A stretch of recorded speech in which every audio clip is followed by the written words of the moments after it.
When we were talking about food poisoning earlier, the last 2 times that I've had it, I get this sort of unease feeling, and then I get really sweaty, and then I throw up.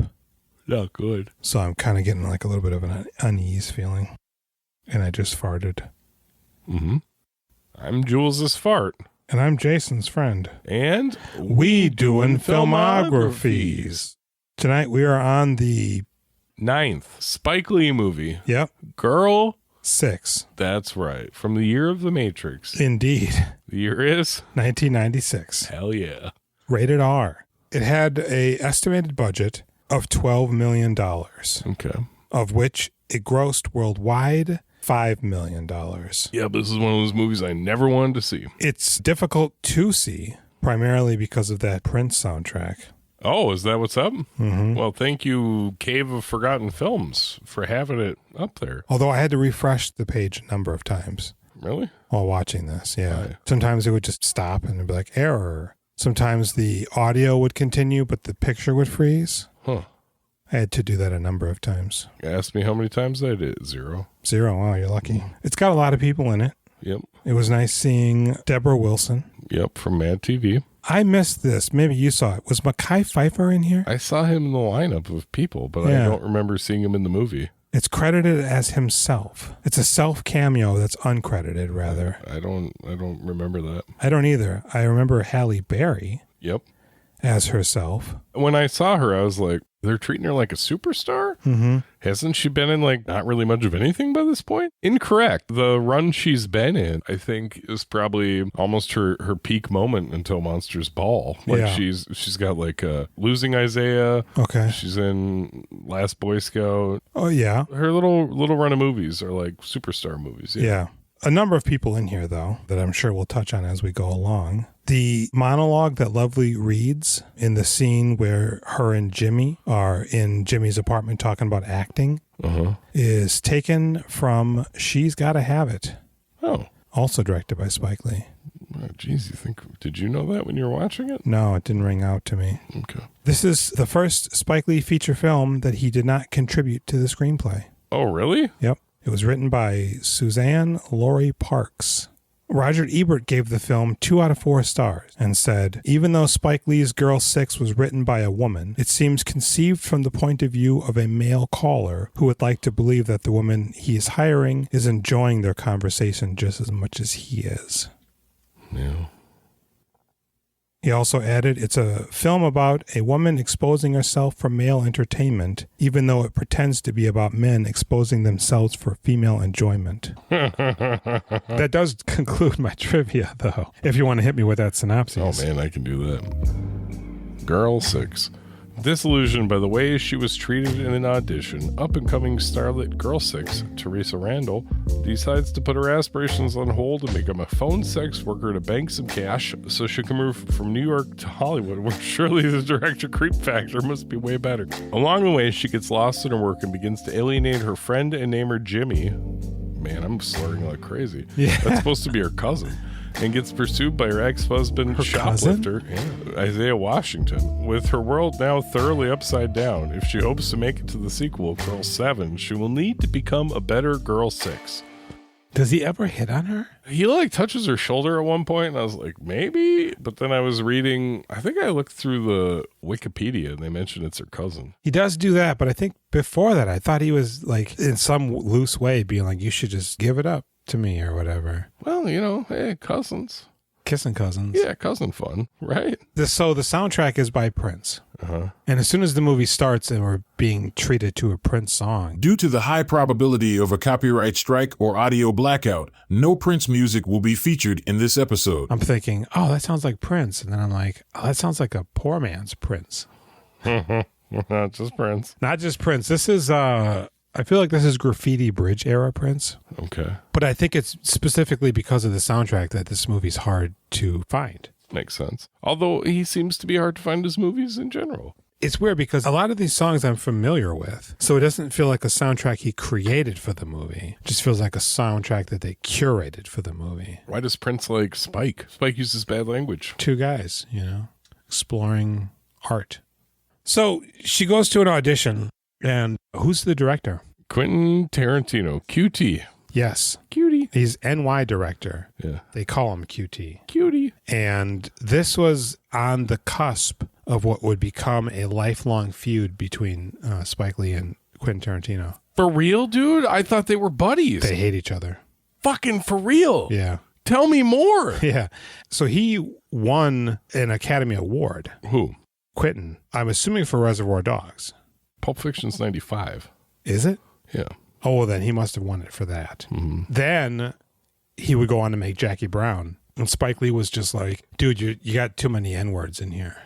Jackie Brown might be like 97. Yeah. It was after this. Okay. So during this period, they were actually kind of like bros. I mean, I imagine they're bouncing into each other a lot. And Quentin's probably like really effusive with the praise and happy to see him. And they're chumming it up. Especially because of Harvey Keitel. Yeah. Spike Lee would take real umbrage with how much the N-word was in Tarantino movies. Hey, can I go on a limb here and say it's a little bit too much? He's dropping it a number of times in Pulp Fiction. Mm-hmm. But then he would do Django Unchained. And Spike Lee, without having seen the movie, was just like, And in there, he says it quite a bit as the Australian slave driver. Oh, so it's not that it's being said in the movies, it's that Quentin Tarantino is saying it in the movies? No, it's that it's in the movies because it's written by Quentin Tarantino. He's like, you wrote this and you specifically want them to say this, you cracker.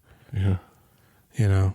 I bet he speaks smoother than that, doesn't call him names. Yeah, and Tarantino was just like, I really wish he would have just approached me in private. Yeah. Instead of saying all these things in like interviews and shit. I mean, people ask you questions, all right? He's not just like, I have a bone to pick with Quentin Tarantino. People ask questions, and then those are the sound bites. Well, and it's interesting because, you know, Tarantino utilized Sam Jackson a little bit early in his career, and then Tarantino would utilize Sam Jackson like forever.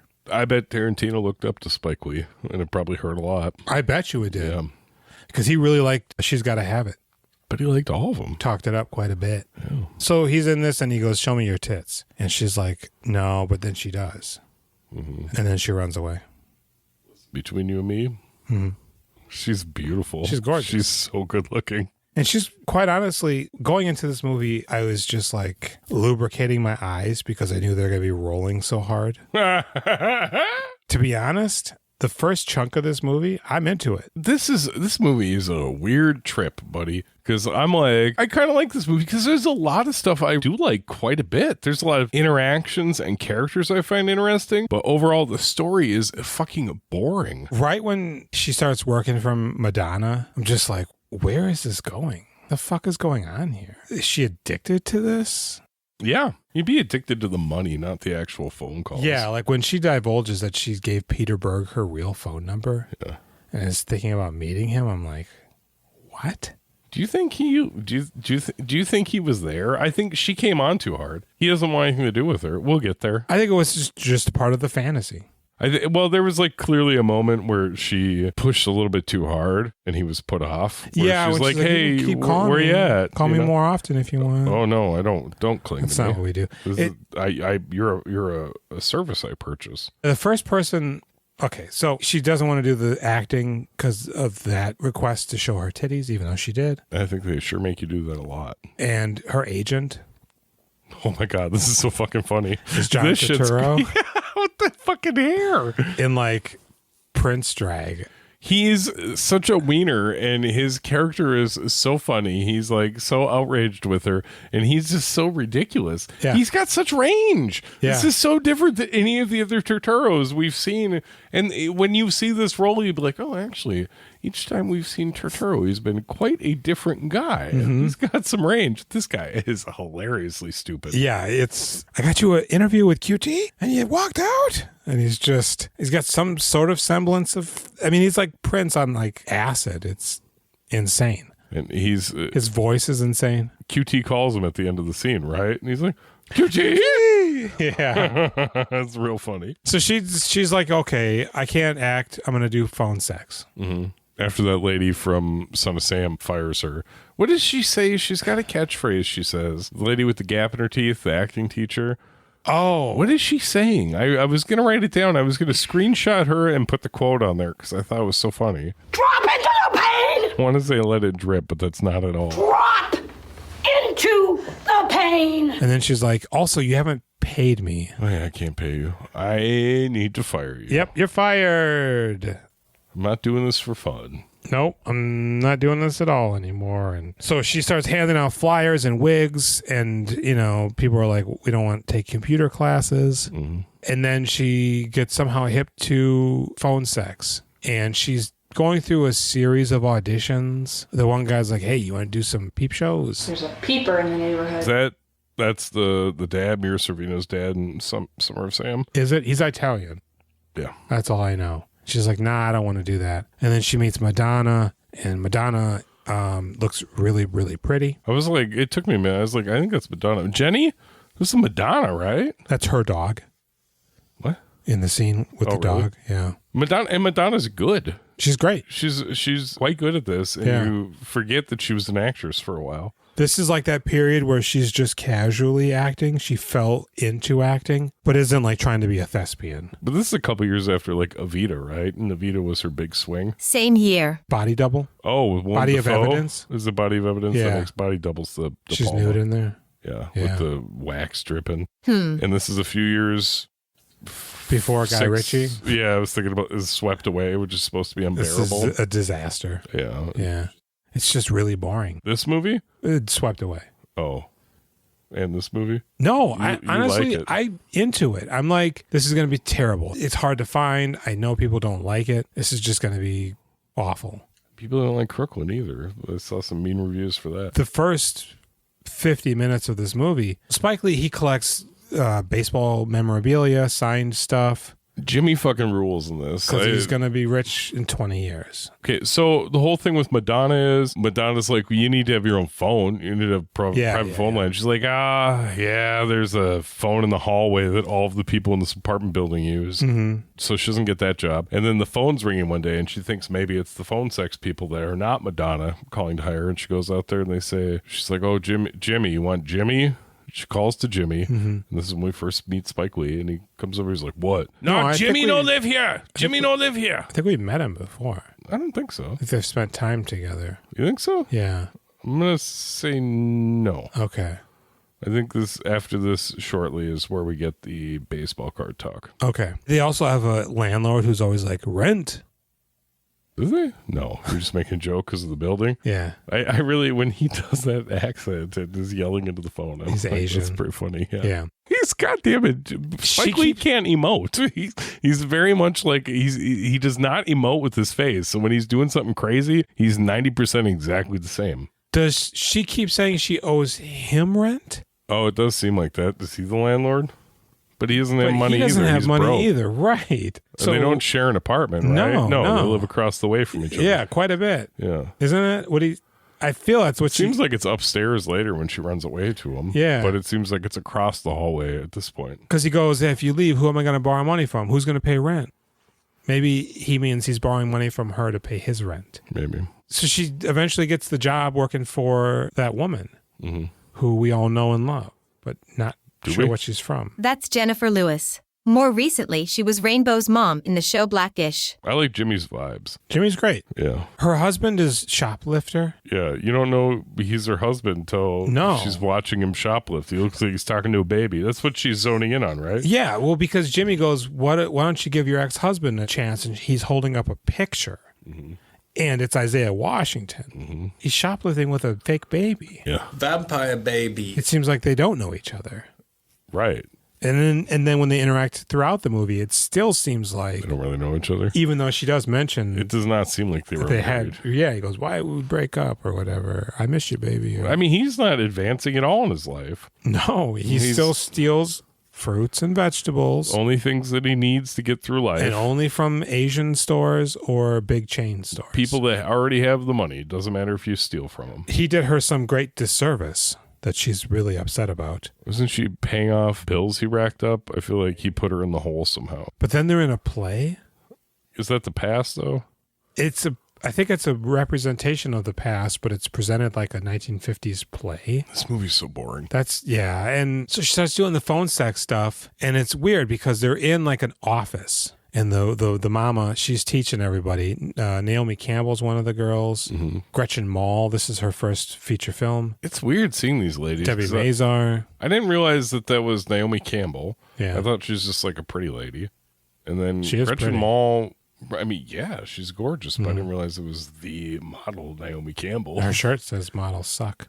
Yeah. But then Gretchen Mol she looks really young. Yeah. And not the way I remember her necessarily. For a brief moment, I thought the one lady who's talking about groceries, I thought that was Regina Jones. Rashida Jones.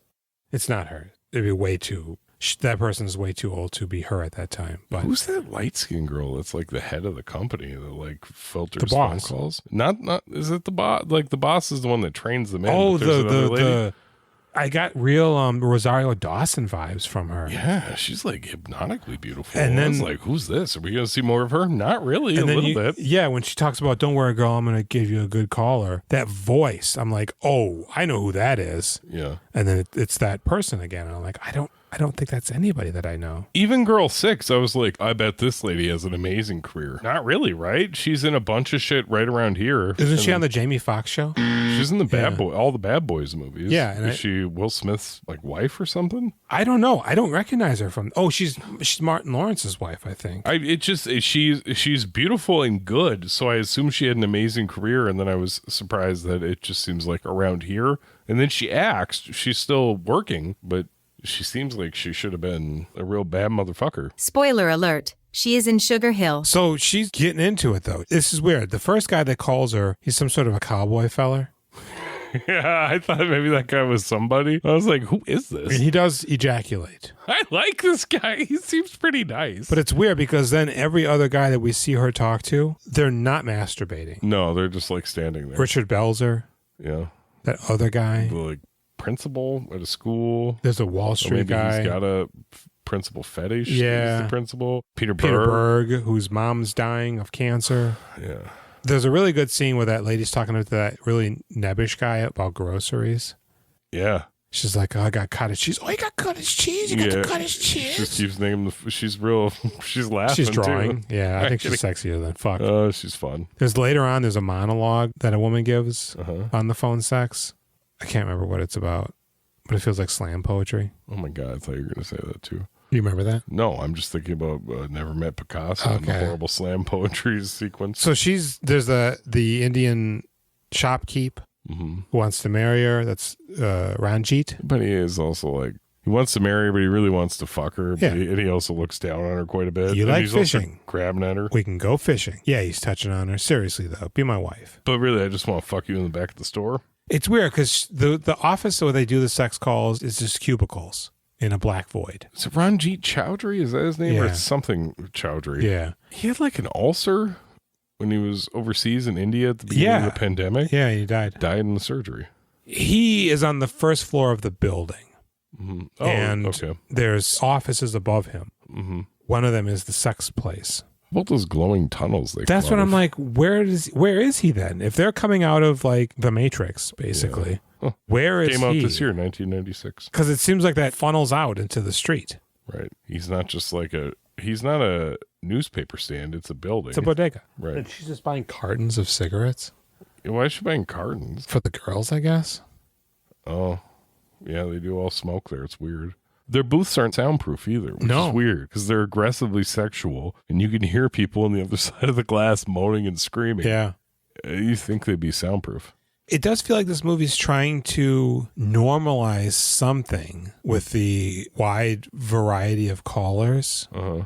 The boyfriend and girlfriend call. Yeah. And Debbie Mazar, she's like, oh, you want me to get a guy in on this call? Because she's talking about getting fucked by a guy because he wants his wife and her friend to lick his cock. What's so wrong about having my wife and a friend lick my dick at the same time? And then later, Debbie Mazar and Girl 6 are teaming up on some guy who's got a big kielbasa. Didn't that guy seem like he was, when they mentioned another guy coming, he's like, it's fine. Yeah, it seemed like that was their routine. It's weird. Like I said, originally the guy's masturbating and he comes, but everybody else, like Richard Belzer's just on a balcony looking at his son play. Why would you be calling these numbers if you weren't fiddling with your peener? So, girl 6, she doesn't want to be with Isaiah, even though he's trying his hardest. She eventually burns. He sucks. He sucks. He's a loser. He's handsome. It may be slightly smooth, but he's got nothing to offer. When he finds out she's a sex talker, he forces her hand down his pants. Yeah, he's like, I'm going to rape you in And then he's alley. like, I'm going to beat you up. Yeah, he's awful. Yeah, he is awful. So she's losing it. She's fallen deep into the rabbit hole of the phone sex. The power, but also she's turned on, which Roger Ebert's like, no. I think we're supposed to believe that through Isaiah Washington, we discover that she discovers that men, she can't relate to them. They're bad. So she can't have a real relationship. So she starts falling into the phone sex. And then she starts giving Peter Berg her number. Michael Imperioli's calling. He's very violent. Scary. He wants Very to scary. put a bag over her head and kill her. Yeah, and the woman cuts off the line and she goes, you need to take a break, girl. You smoking that shit. You're all fucked up. Sherm? Yeah. And so she goes, all right, I'm going to take a break. But secretly, I'm going to get a phone and work for Madonna. And now she can make these calls from her home. But she's still doing it in the hallway? Or she has a phone? Okay. She has a phone. She does get a call from Peter Berg because that's the number she gives him. In the hall? In the hall. Okay, that's why I'm And he's like, confused. yeah, baby, I'm going to be in New York. Let's meet up and, well, fuck. At this point, after having hot dogs. At this point, she's already kind of scared him off a little bit by being clingy. Yeah. And they are all encouraged to default be white. Yes. So I feel like even though she is beautiful, Yeah. it would be weird and probably terrible when Peter Berg sees her. Especially in the racist year of 1996, the sister year of the racist year of 2024, huh? See it? I'm not telling you it's getting better, Jules. I'm telling you it's always racist. But also, like, he's calling you for something Yeah. because his mom's dying. It feels foolish that she would be attached to this Yeah. Well, because she knows it's her job. yeah, but I mean, there's probably some comfort with the consistency and him being nice. His name is Bob Regular. Yeah. There's nothing real there. No, I mean, absolutely. So she goes to meet him, and she's waiting forever, maybe. It seems like it's quite a few hours. And a guy walks by in a trench coat. She goes, Bob Regular. Bob Regular. I got my lovely pin on. One of my 6 fake names. And he doesn't show up. She gets on the subway. She's, not feeling good. Do we ever see Bob Regular after this? That was it? That's it. Because now it kind of shifts almost purely to Michael Imperioli. Say it wrong. Michael Imperioli. Yeah, that's right. From the Michael Sopranos. Imperioli. Michael Imperioli. Michael Areola. You'll never be able to get back to how you used to say it wrong. No, and he's like, yes, you fuck slut. Oh, yeah. You fuck slut. I was going to text you. I'm gonna put this bag on your face. You fuck slut. And she goes, she's doing float walking throughout this entire convo. She float walks earlier too. She goes, how are you gonna do it? You don't know where I live. And he goes, yeah, 510 85th Street. He doesn't say. He gives an address. Does he? Yeah. Well, he just knew the general area. He gives an address. We don't know if it's her address. So she hangs up the phone. He calls right back. He goes, you dumb fucker. And she hangs up the phone and she runs up like 18 flights of stairs to go bang on Spike Lee's door. But we already know she lives on the same floor as him. Right. Maybe he has an elevator in his apartment and he goes all the way down to her floor. Maybe he moved on up. Oh, to the east side of the apartment building? Which does come up later. So she bangs on his door. Jimmy, let me in. And he goes, yeah, fucked up on that phone juice. Yeah, you haven't been my friend in months. You've just been on that phone. You won't hang out with me. You won't go nowhere with me. I'm your cousin. She answers the door when Isaiah Washington knocks earlier whilst phone sexing and just looking at him. And he's all like, ugh. So she spends the night with Jimmy. He gives her a pretty rare baseball card. If you went to this lady's apartment and you're Isaiah Washington and she's doing a phone sex call and she's just staring at you, and then maybe you go into the apartment and she sits on one sofa, you sit on the other, start jacking off while she's doing the sexy talk. I would start jacking off in the hallway. Yeah, I mean, that would be the right thing to do. Just to test the water. Yeah. Right. Are you going to close the door on my face? Or You do I probably come start in and pointing down as the boner goes out. What movie is it where one of the characters has a boner? Was it Summer of Sam? It was one of like a these visible boner? No, like in pants, but like somebody is like hanging out and they show the erection in the pants. I feel like it was Summer of Sam. Must be, because I don't remember that. Or just like the movies I watch, the pornos, Yeah. in which they have boners in jeans, which would not be in a porno. No. Well, yeah. So now I'm wondering, because it made me laugh really hard that they included that in something. Yeah. It's like, oh, look at that. That's funny. They're moving and they clearly have a boner in their pants. well, she's like, I'm going to leave. I'm going to go to LA. I'm going to get back to my acting. Mm-hmm. And he goes, oh, word, here's this very valuable card. Don't sell it. Is it not Ken Griffey Jr.? No, but he does have a Ken Griffey Jr. when we first meet him. Okay. This is a Willie Mays and Jackie Robinson, maybe? Willie Mays Hayes? Yeah. Oh. And so she packs up her shit. Isaiah Washington, they have a fairly adult, amicable separation. Uh-huh. She gets into the cab. He does this goodbye. It's very light. And she goes to Hollywood, and now she's doing an acting gig in front of Ron Silver. Uh-huh. But it's not a gig, it's an audition. Yeah. Okay. He's a director. He's a L.A. director. Mm-hmm. And she's got some weenie there. He's reading it with her. You know who that is? Jack Breyer. No, it's the guy who made Hedwig and the Angry Inch. He's in Oh. a ton of stuff. This is him young. Oh, cool. Yeah. So he's kissing her, and the guy goes, take off her top. And she goes, no, don't do that. Isn't it John Cameron Mitchell? Oh. There you go. And then she does a monologue. I like how you pretend like you're like, yeah. And I don't know who that is. I don't know any of those things you said. Well, you don't know Hedwig? Didn't he make Short Bus too? That's offensive to me. I don't know what you mean. Okay. Short bus? Come on, dude. It's 2024. You should look up Hedwig and Short Bus. I know what it is. I know what Hedwig is. I've never seen it. I don't know what it's about. I think there's a musical. Yeah, the penis got cut to an angry inch. And they're horny and angry. Cool. And then Short Bus has a lot of sexual acts in it. Sounds like a real Harmony Korine. Yeah. By which I mean awful. Oh, yeah. She gives a sassy speech, and she drops the script. Oops. And walks out. And you get the impression that even though she didn't do what Ron Silver wanted, she left an impression on him.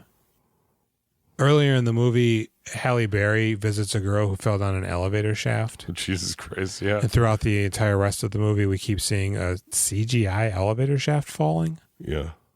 Eventually, at the very end, when she falls, who emerges from the shadows? Is it Isaiah Washington or is it Michael Imperioli? What? Who falls? The kid? We see the camera falling. It's her, girl 6, from within herself. She envisions herself falling down the elevator shaft continuously. And then the last time we see it, when she falls and reaches the bottom, from the shadows emerges a male figure. I don't remember who it is, though. She gives that girl money. Yeah. Before she leaves. Her phone sex savings. And the movie's over. I had never seen this before. I remember it coming out and feeling like it was taboo for some reason. But boy, you'd be so disappointed watching this shit if you're thinking it's going to be a real boner maker. yeah, it's an hour and 45 minutes. It's too long. Why is this not like 85 minutes? I feel like the first 50 minutes, I'm like, you know what? I was hating this going in. I knew I was gonna not like this. Mm-hmm. But honestly, like, I'm digging this. Yeah. It's airy. It's first 50, choppy. 50, right? Yeah, first 50. Mm-hmm. I'm thinking word. And then it gets a little out of control, and it's unclear what the movie's trying to say at this point. Yeah. And then it just kind of just ends. There's enough initially where I'm like, oh, yeah, this has got some really interesting parts. I like these interactions. I'm into it. Yeah. Interesting. Cool. And then it just keeps going. And you're like, well, this isn't enough to sustain a movie. Yeah. This is not an interesting story. What is the direction here? John Turturro is definitely a standout. I think Quentin Tarantino is kind of fun to watch. It's too. nice to see him. He's young. You can almost be like, oh, I bet it was really exciting for him at this point. Like, because I bet he's you a it was. straight up dork. He's kind of weird looking, but he looks Yeah. cool at this age too, a little bit. And he's the perfect guy to be this guy. Yeah. Okay, what's your rating on this movie? I'm going to give it a 6. I'm going to give it a 5.5 because we switched our ratings on these did. movies. What do you give Spike? I'm going to give him a 5. Really? Yeah. was nice to see him. It's a good role, but I don't know. There's something about him not taking it serious that, although I liked seeing him enjoying being in his movie, it just sort of feels like amateur. Oh, wow. Oh, yeah, okay.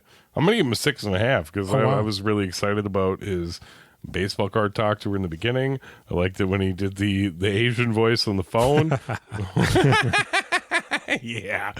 I enjoyed him. I felt like he was, I mean, he's the anchor of her, right? He's the one who's like, you're out of control. She sees herself through him. And Madonna, when she's running down what you do and don't do, she's doing a weird thing where she keeps looking to the side and there's like a cutaway camera. It feels really unnecessary. But man, she's really, really pretty. They have her lit really well, black backdrop. She's like super, I'm like, I get it. Listen, don't tell Mira Sorvino. Yeah. In the future for the next episode about this, we could probably use the time machine and go back to 1996 and maybe make out with her. Yeah. Mira? No, Madonna. Yeah. We're not going to tell Mira that we made out with Madonna. No. Because we're going to marry Mira Sorvino. Of course. But Madonna's going to give us away at the wedding. She's a fun lady who she makes us wear weird leather things, and we kiss her when she wants it and whatever she wants. Yeah, we meet her at like an art gallery, right? And there's like it's obvious there's an immediate connection. Right. And we're just laughing. We're dropping like super deep cut kind of references that she's just really vibing with. You know, it's just a good time. And she's like, hey, why don't we just go, get some street tacos? And you're like, I don't eat meat. Yeah, she's like, no, it's totally cool. I know this place, and they actually put beans in their tacos. And I'm like, word, this is interesting. But this then is it's like, actually meat and she makes you eat it? Yeah, but, it's totally fine, But then we start just kissing and light petting. But then you have crazy shits because she made you eat meat? Yeah, and I excuse myself. Right. Right, but she's like, don't worry, and you guys do your thing. And... because she says that? No, she says, don't worry when I excuse myself. Okay. But then you guys do your thing. Oh, okay, because it sounds like she says, don't worry, you guys do No, the no, thing. we're not like, doing our thing. We go shit together? No. That is our thing. But no. I'm saying you guys do your thing. Okay, yeah. But you wash yourself up, you come back in? Yeah, and the mood's definitely died down a bit. So there isn't as much kissing when I get there. But... You lock in with her? She totally lets her driver give us a ride. You don't get to fuck her? No, I don't. I missed it because I was shitting. I came back and it had already kind of done it. Oh, man, Jules, I'm so sorry. It's my fault. I shouldn't have, played it fast and loose. She made you eat that meat, though. She didn't. She insisted that I did. I could have stood my ground, but you could have fake. But like, I'm push it off the side onto your shoulder. This mutton's super good, So I do regret that, but yeah, I heard you guys, and I was like, wow, that sounds really great. Let me try to finish this because the bathroom is very thin, the walls, Yeah, and we have Mira Sorvino to look forward to together.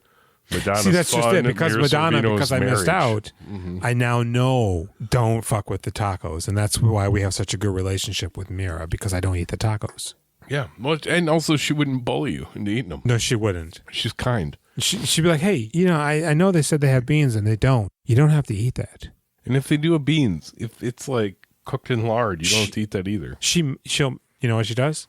She makes them. Yeah. She makes them for us. Because Paul taught her.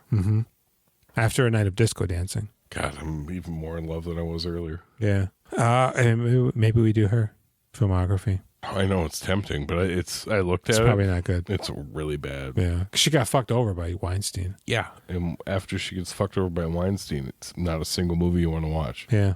And that's how it goes. Yep. So that's Girl 6. And we're going to keep this Spike train moving. Yep, and we'll the next station is Summer of Sam. Is it good? You'll find out, but we will tell you that our future wife is in that episode.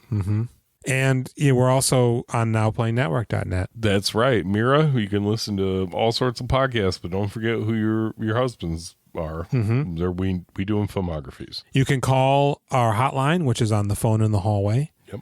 At 763-634-1897. You can rate and review us on Apple Podcast and leave a suggestion for a movie that we would watch and critique. Yep, and don't put a bag over our head.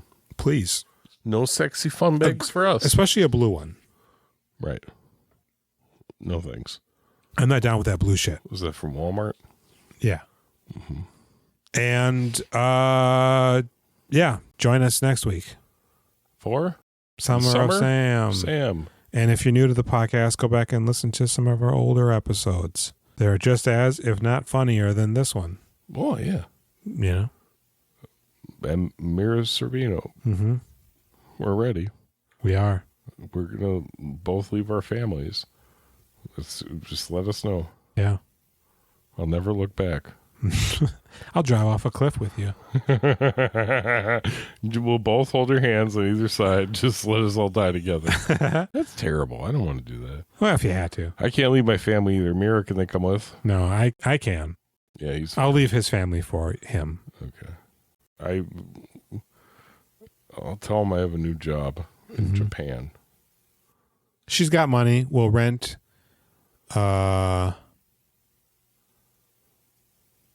What's that boy's name? We're going to rent a boy? No, we're going to rent his house. Josh Hartnett. So, yeah. Everybody have a good rest of your life. Yeah. In jail. Okay, I've been Jason. He's been Jason. And Jules threw up earlier. I did. Wait.